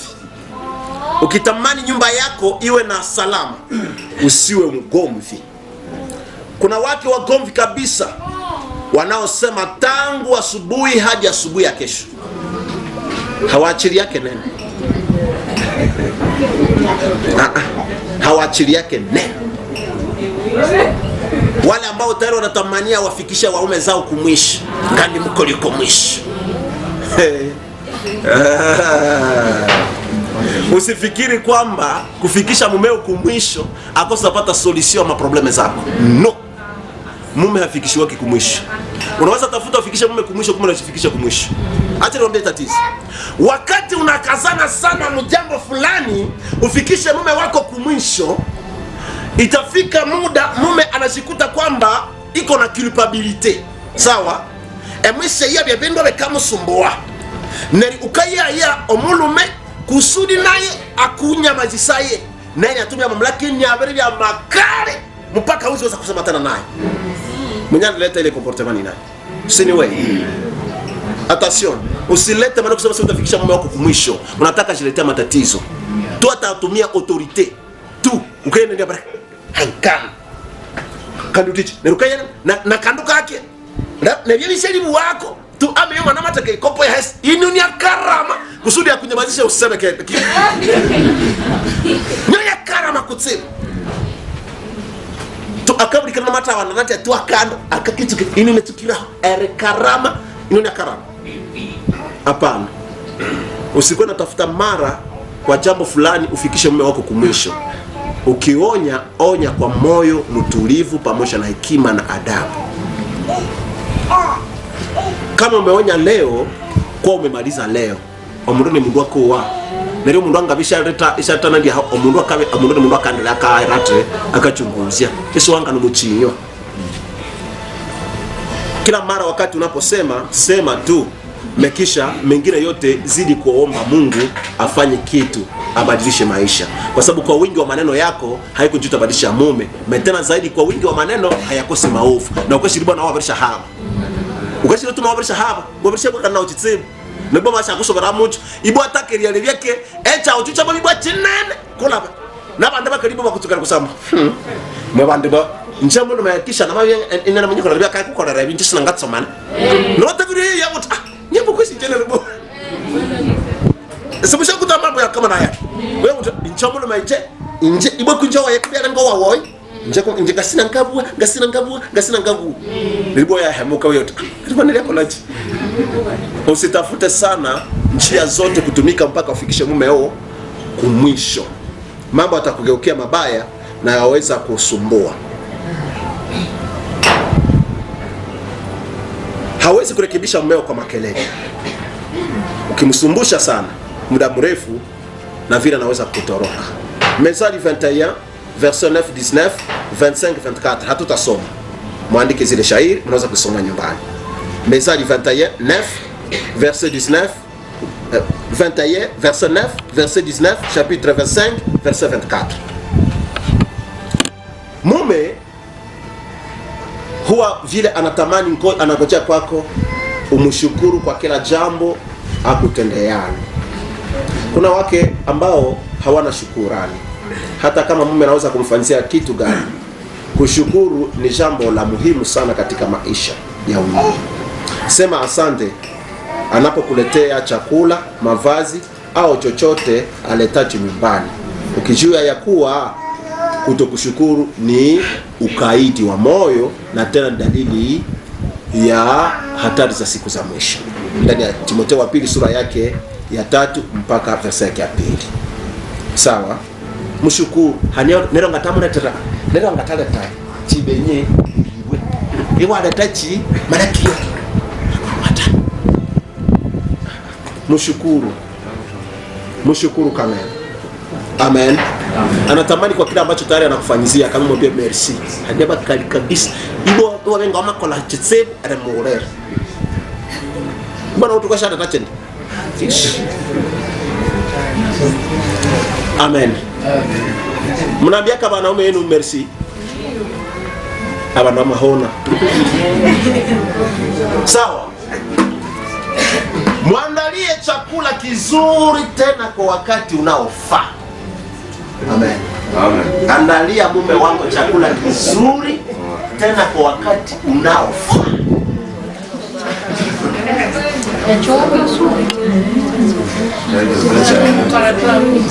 Kuna watu ambao hawajali mapishi yao. Kama hukatune.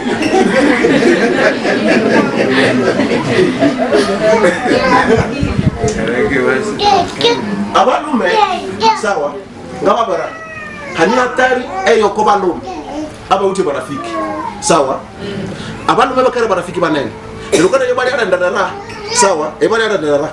Eba urembo kayo hauma. Tenjenga urembo kana. Lengalo na wolo. Abu shamo hauma. Mamolo ko ngombe nguvu. Sawa bushi. Nero bole munna atfala wewe. Butse bole munna atuma wewe. Bakandi aba lohai. Bakandi lo mumuyi.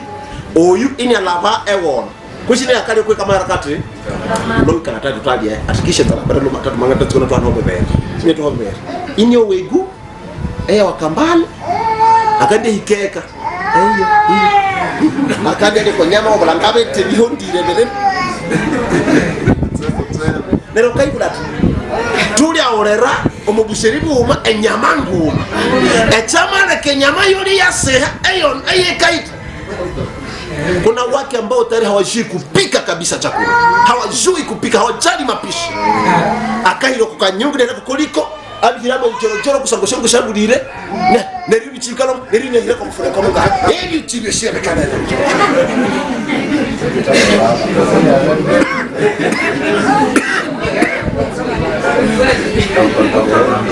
Akamuhomuliko. Nero shombo muri shoshina maka ukawale komboka. Omutsanga.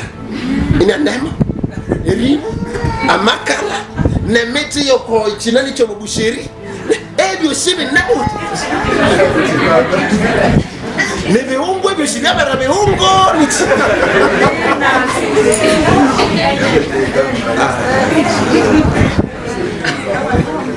Hapana. Tafuta kupika chakula kizuri.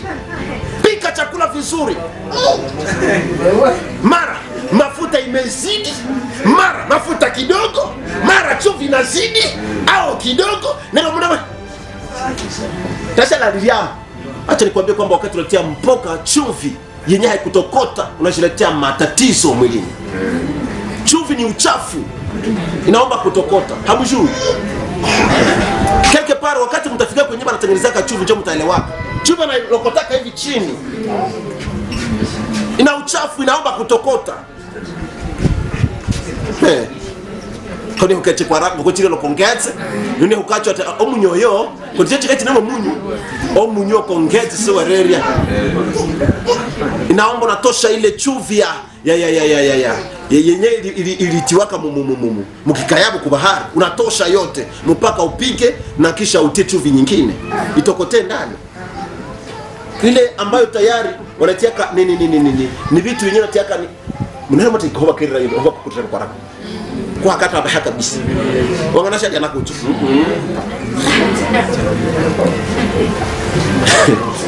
watu hawajui mapishi tano mnachanga naweza karibu ni mukali oyuto sina byali bamuno mawaka akala na berasana inga mnaga nabya munisha sina muno mawaka kanza ria byali bya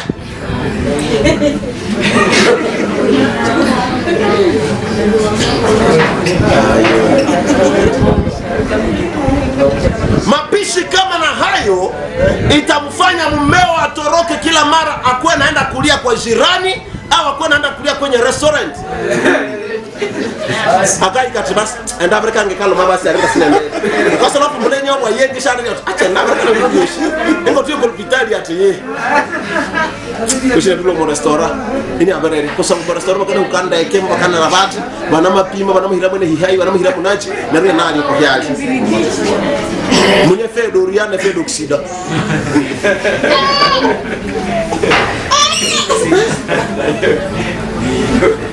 Yafaa kuangalia nini ya kupika tena kwa wakati unaofaa. Hapana 20 seger uya wandu manake Bravo kali kushunda bikondela okay wabulanga ngamukali bimwasubiyo konja acha wabulanga mukali biloloye mnawiri mukao kuna wanu mnyumbutu mnapiga namna gani wanaume yenu? Namna gani? Wakati mnapiga kae. Shituliko mu manyumba. Kale ya bibi mukaka. Baki bere chita ukaye mzambere wale. Pika chakula kizuri, kinachovutia. Na usikuwa napiga mpigilio mwelelea. Change mipigio. Hapana samaki leo wasabe kai, kanimeti wasabe kai, kanimeti wasabe kai. Mkashi sabe wasabe kwa mbero mengaida.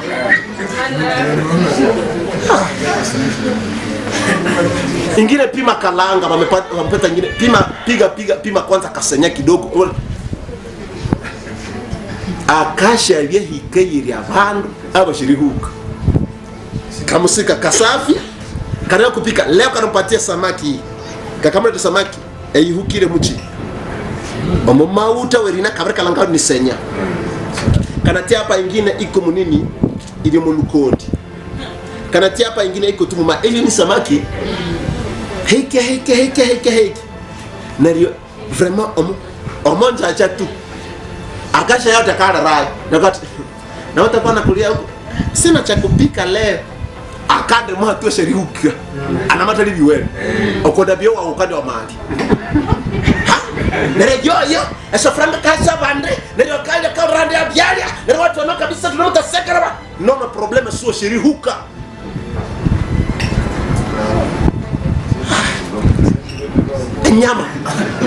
enyama vraiment ukanguka ni chisumbu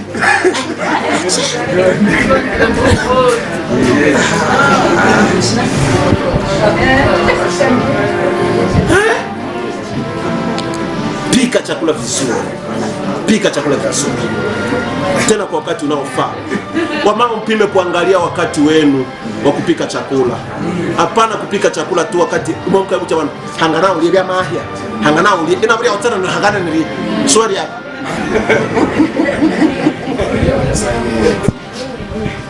Pika kwa wakati unaofaa. Mtu afike akule kwa wakati unaofaa. Hanyenda mbi eitora vyo kobyali omonda. Kuna wakati ambao unaweza kuwa unapika chakula ile chakula kwa na baki mwili hakuna tena digestion. Omundu ukabuka ya konjengo asalie. Enda bio mubiri woshi ale arepo.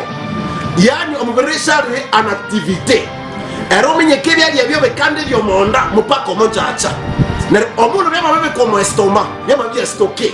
Bekana de la tuneji ne ilise.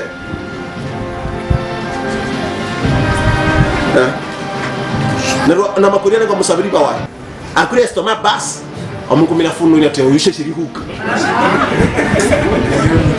ka ukatira tete neruka ya bana esonda erituka kumasika erika kukatu abu shi estoma imataka roza mtambaringa ni magonjwa ya asili no mama wa bakaka ukachija chije kushinda mbisi tatolera haifai kulamusha watoto jo kule chakula haifai kulamusha mtu jo kule chakula pika kwa wakati unaofaa aba mama wanene bakarata kariwa tunga bakurukuru wewe mama minerati acha niwaambie kitu kimoja wamama yafaa kuangalia kujere wakati mama iko nafanya nini iko nakata vitunguu sawa akisha kata vitunguu kisha kama batakulia mfrite ndio banokana mfrite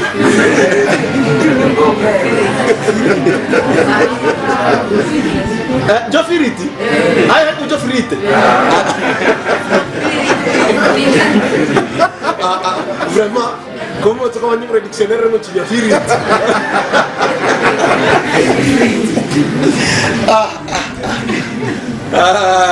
ça dit dictionnaire quand tu frite vraiment dictionnaire quand tu frite et donc frite ni on etingo tika ko mo uta masama sitira mo maet tika lo terme frire tika lo verbe frire yani chindu cyo tika ko wapo tira magetse ikalo mo frite tika lo verbe frire yani tika ko mo uta masama ila echo mukakalanga ima iramo maetse wakambu flétrir echo chikatire bya flétrir metire yo mama utamasa chikatire bya free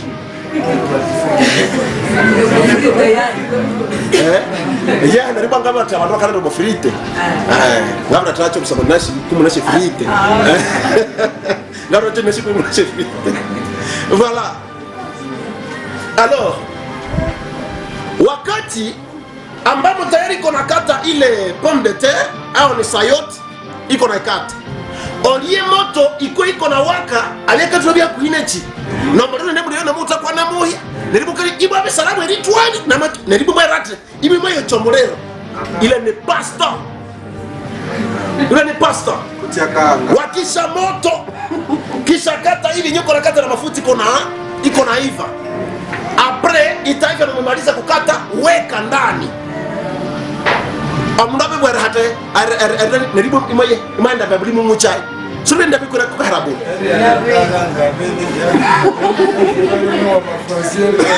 ina ikala manake yafaa kuangalia sana kushere wakati ifo kushere wakati inakuwa saa ngapi yafaa tukule hapa kwangu 18h yafaa tukule hapa kwangu 17h30 yafaa tukule na baada wakati ile vraiment abantu mana hania batashe ripangisha wakati yana tabiani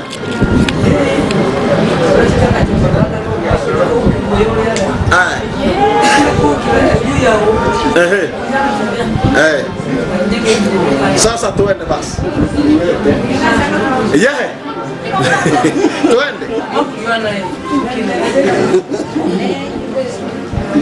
andalia chakula kizuri kwa wakati unaofaa kisha tena zaidi mwambie mume wako useme na kushukuru kwa kuwa ulinichagua kwa mke wako mwanavita si mawani mmejeruwa merci basi kwa nata nyisombo na tabia wao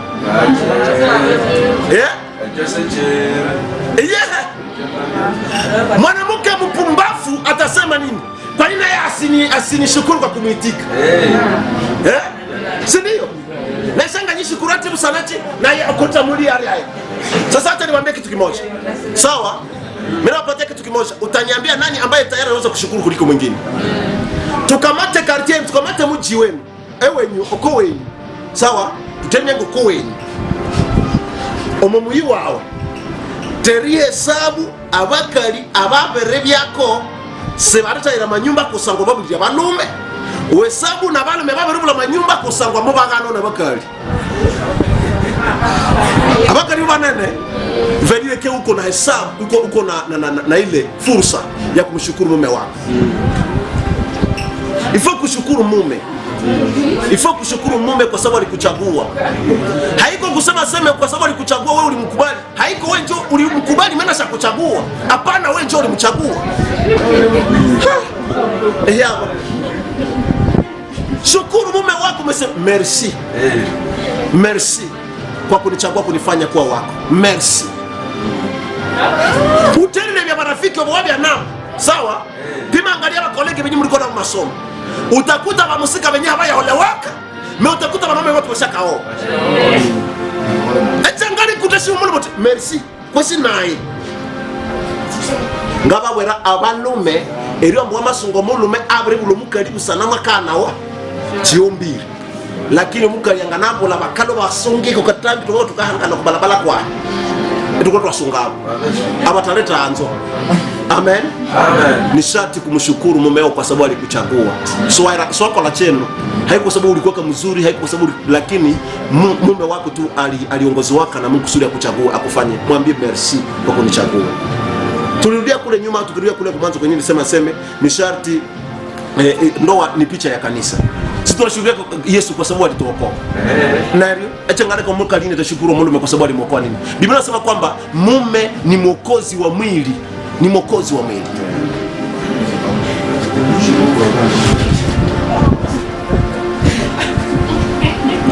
Amen. Amen. Fanyia mume wako hata surprise. Mwanasema surprise. Ufanyie surprise. Acha niwaambie kitu kimoja. Tumekuwa na huyu Fred Katembo kule kwangu niko nalala. Mimi nimeenda kuta mbitu yangu na mko chimuo. Sika mkwanjaje. Sikwana hiyo kama vitu wangu walifikia kama chimuo. Nimekifumbula leo. Atisa kijana sasa kile mwendo bia. Attention, fanya hata mume wako surprise. Ramasi wazi, toma atisa kijana chikalwa. Ndio masangala. Tuma pression nangu tu ama seresha umo mosashe fanya mume wako surprise taremoko raka act akando akata itulirene akata wazire tareka kola taremona tratane society taremona tratane society ndio mfili yo mona tratane society. Mume wangu niliona kwamba tayari basi vraiment society njoo hii. Wanawake wengi wanatamania hapo njoo kwa nafikiriwa yeye kumbe anaweka wazo wako yanaka wazo wako yanakoza lakini shanga yenenga sungane difra shanga wazati na leo ngala tsamu mume wa yaka pitoni no. Amen. Mfanyie surprise. Mfanyie surprise. Mke wangu anapata mtu anambariki kule mjia niamuhe 2000 francs. Mwa 2000 francs. Alors mimi nampatia enda mboka. Anayua kama mimi napendaka sana nyama nguruwe ya kupikiwa bila maji. Na samaki ya kupikiwa bila nini? Bila maji. Unakalanga tu. Alors naenda kusoko naenda tafuta mboka. Analeta mboka yenye kufranga zeni mpatie. Kati analeta mboka kama atanua ya ngombe, kuile 2000 yake atanua samaki. Anafanya yote apike wakati siko naona. Ile samaki anapika siko naona. Wakati nitakula anani presente chakula mboka ambayo tayari nilinunua mekupla kale kinyali weka. Ama vile takari ngona dake ndio ule. Fanya hata mume wako surprise. Ufanye surprise. Ashikute kwamba tayari iko karibu ya mtu ambaye tayari hakika anampenda. Achetaye na kwanza ni wana shauka fikiri wako biro bishi hata umukana sungane di vraiment kabla kufanya naleta mrane tisa yake. Naleta mrane atane ne hembe. Vraiment kumletea atana hembe. Atana kumuletea atana muhindi. Kali ni chabana. Chabana.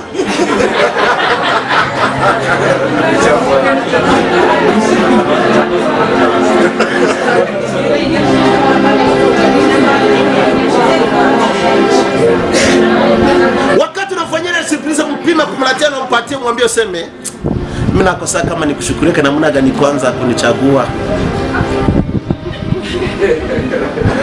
C'est ça. Acha niwaambie kitu kimoja. Mwanaume kumulea ni rahisi sana. Rahisi sana kulea mwanaume. Mwanaume halelewake hawezi mulea mumaji. Hapana. Mwanaume unamleaka mutabia. Tabia tu naleaka tu mwanaume. Haiko mali. Na ukitamani ukule mali ya mwanaume kuwa na tabia fulani. Mkodeshi kazi kanisa shika horeni ya mabaraka tiku. Haiko kusema niko sababu tu makala bantari ya kashawa. No, ni tabia fulani hikakorasho na mfuko. Kisha shindwa kutabia fulani mpaka ilete mume wake mvutie kusudi aweze kufanisia mema. Na kwa njenga sangaraso nika kama nana tena. Ndio tabia yako kwanza na tole muda kwa rachi kuna hao.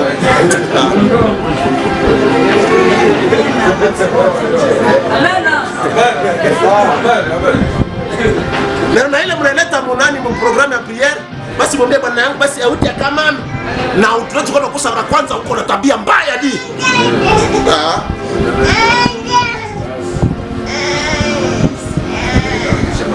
Fanya moyo wako surprise. Surprise. Mtaanza? Utapima kuleta kitu na mletea tu. Chemise enjoy. Bakana banasho. Wakamla lari abako. Ndi wanoke kwa lari. Tunashi. Mufanye surprise. Na utakuta mara ile kitu.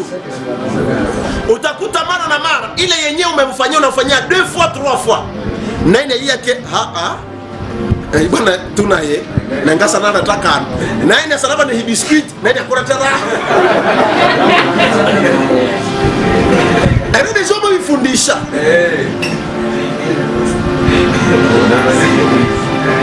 fanya mume wako surprise, ufanye surprise hanyo mtu akairo mwewe shana taronamu yawe na kan akairo mwewe ya shana tamrona na kan na kana soka sakasi yesha kaula chita ye ache no hapana. Unajua kama kuna watu wajanja unafika kukosoko unataka enda nunua kaleso kisha kumbe duka paske maduka lema bushi ndio mama yo herem na mama ina kwa atako kuna mara ukaraka nataka kuhika wa baba kumbe leo wa mama au mama moyo nganengira mu miatsi ine hikia mulume wao shimu heshimiazi sava. Jaribu kwa wakati moja, kwa wakati fulani kumbusu mume wako. Jaribu kwanza kubusu mume wako.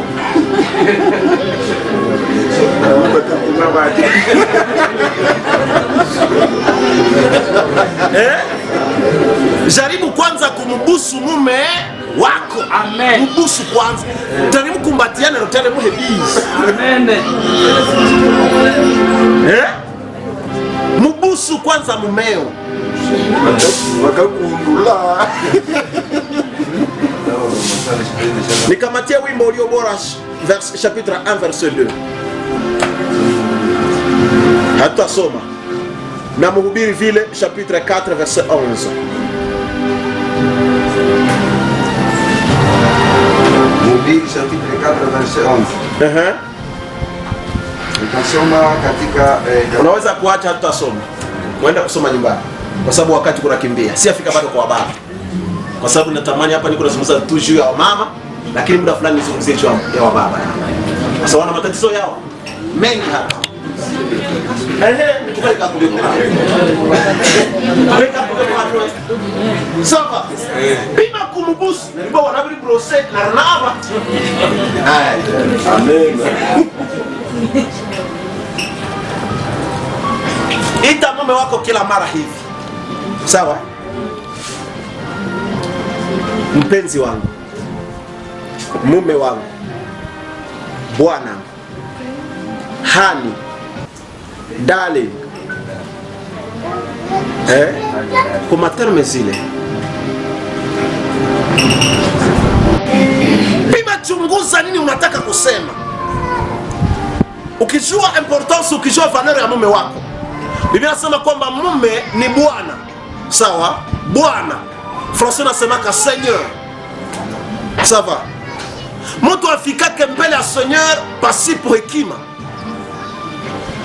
Pima kuelewa Esther. Wakati Esther iko nazungumza na nani?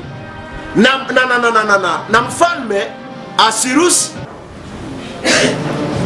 akaandaa chakula, mnaelewa? Anaona mazingira gani atasema. Shaka akaplede sababu ya dossier ambayo tayari wanataka kuchinja banani Wayahudi.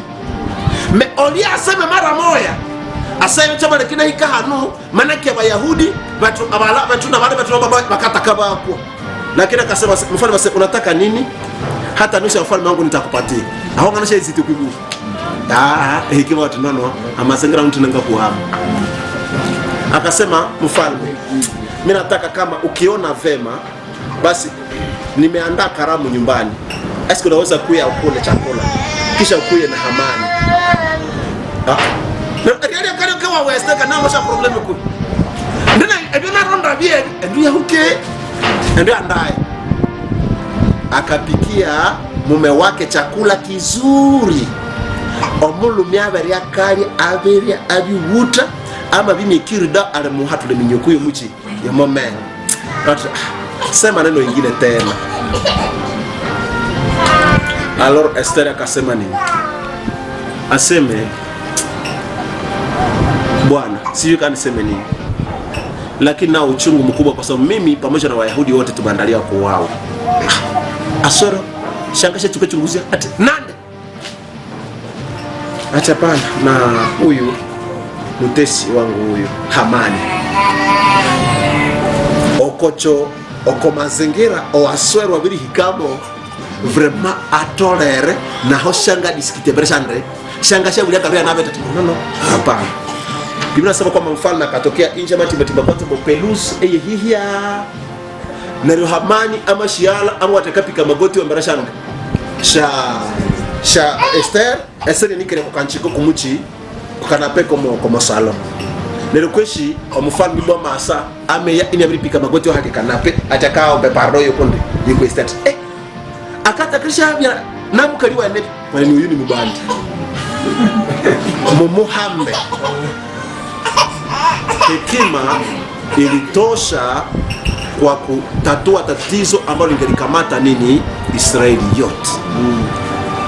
Mama yangu, pima fikiria neno unalolisema kabla bado ushasema na mume wako. Iso za kusema kwa niba wa mwakuta hia alors tu n'importe quoi n'importe quand non.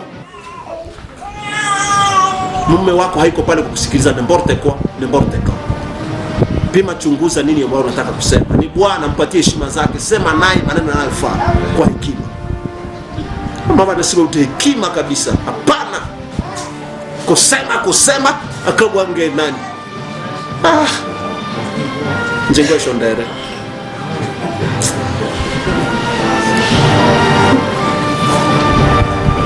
Amen. Amen. Jua nini la kusema kwa wakati unaofaa. Methali 15 verset 23 na Mhubiri 3 verset 1. Chunguza sana, ndio. Kila umkaripiapo mumeo, tumia hekima na utulivu. Sawa? Kuna mama ambao tayari hawajui kukaripia, wakikaripia waume zao ni kama kusema sawa na watoto nyumbani. Wakabwa ngaba na baba. Leo hiyo mdunia dunia karamine dunia bilibu. Sawa? Ini bilibu ache tete na bonobo. Tete kabisa. Mbele ya watoto, mbele ya wote anasema ovyo mbele ya mume wake. zao wanatumia makarakteri fulani fulani. Ukimuka nini abere swera. Abere swera. Shanga sisulia. Wama sema.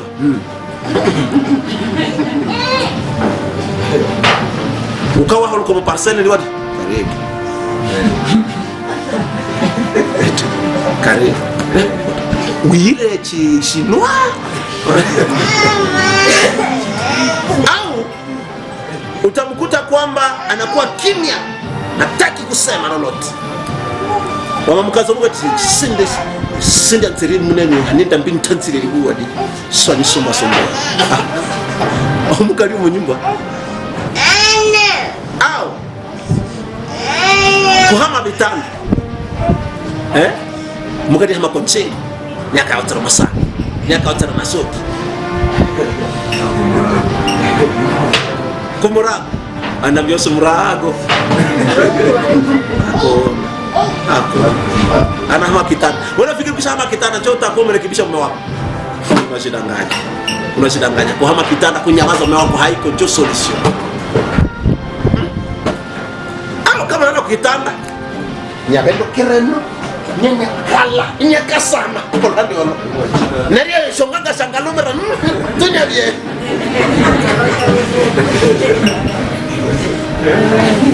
akikuta kwamba tayari mguu ya mume wake inakuwa kama na mgusi nene labda ndio mikasha na kavite mikasha myake cha kuchokesha di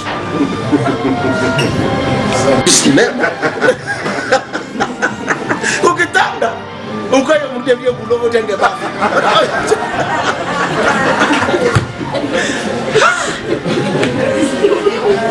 marekebisho. Nafikiri itarekebisha mume wako? Hapana, hapana, hii haitoshi kumrekebisha mume wako. Hapana, hapana. Kuna mara wanaume wengi ambao tayari hawatamani sana wake wao walana manguo, isipokuwa kwa sababu fulani fulani. Donc wamasa wote wanachemba ni kwa sababu fulani fulani. Na mara wanaume wengi kabisa hawapendi kabisa waume wake zao walana nguo zao. Ngabe hapa? Sasa neno ifanye kwambie kweli, niko mwanaume, mnajua karakteri za wanaume, je sais quoi. Amen. Acha nimwambie kitu kimoja. Nini? No, acha quelque part hamuyu, acha niwasomee shairi hapa. Niwasomee shairi hapa. Iko hapa katika kitabu cha Mwanzo, chapitre 2. Mwanzo chapitre 2.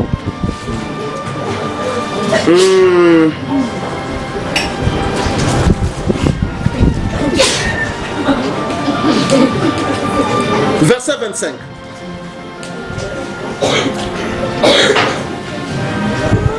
Msome kwa Kiswahili. Mwanzo 2 verset 25. Nasoma katika jina la Yesu Kristo. Inasema nini? Nao wawili walikuwa watupu, mume na mke wake, wala hawakuona haya. Navyo.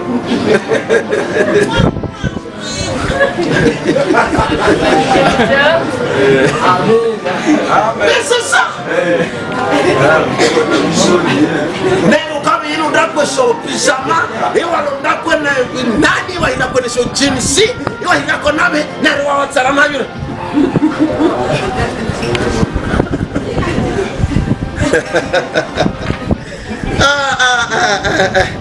Mara hii haiwezi kurekebisha mumeo, na wengi wanafanya hii kwa sababu wanatamani waume zao, kwa sababu waliwakwaza, alafu mara moja wanakuwa hivyo kwa sababu hawatamani lolote.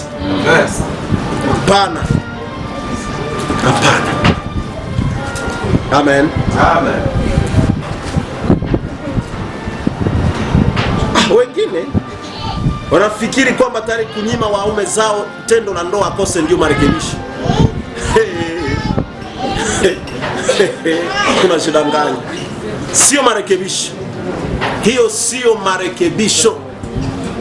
Kumnyima mmeo haki yake ya ndoa sio marekebisho. Hapana. Unaweza kuwa unajiumiza zaidi. Wewe kama tendo yenyewe ndani mwake mna dawa. Mnajua kisi ni dawa, mnafikiria kwamba ni bure. Acha niwaambie kitu kimoja. Mnajua tendo wenyewe kwamba ni dawa. Hamuyui. Mimi nakwambia leo. Ile ni dawa ya maumivu ya kiuno.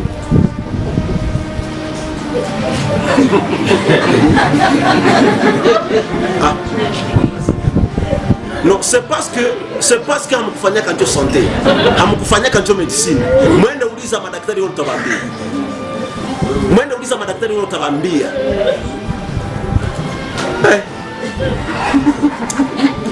Mimi nilipataka neema nishindaka sana na baganga.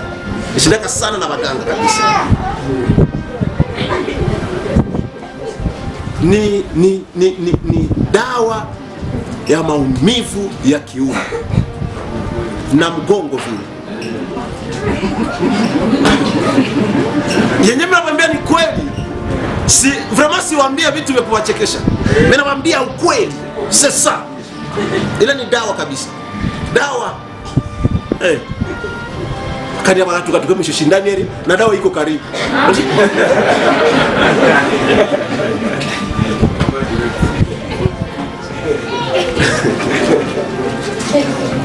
C'est ça. Comment rendrai-je à l'Éternel tous ses bienfaits pour moi? Comment rendrai-je à mon Dieu tous ses bienfaits pour moi? Il me donne son ombrage comme abri. Il me donne sa parole, ma lampe. Il me donne son Esprit Saint pour guide. Oh Jésus, tu es bon pour moi. Et je cherche ce que je peux te donner, en récompense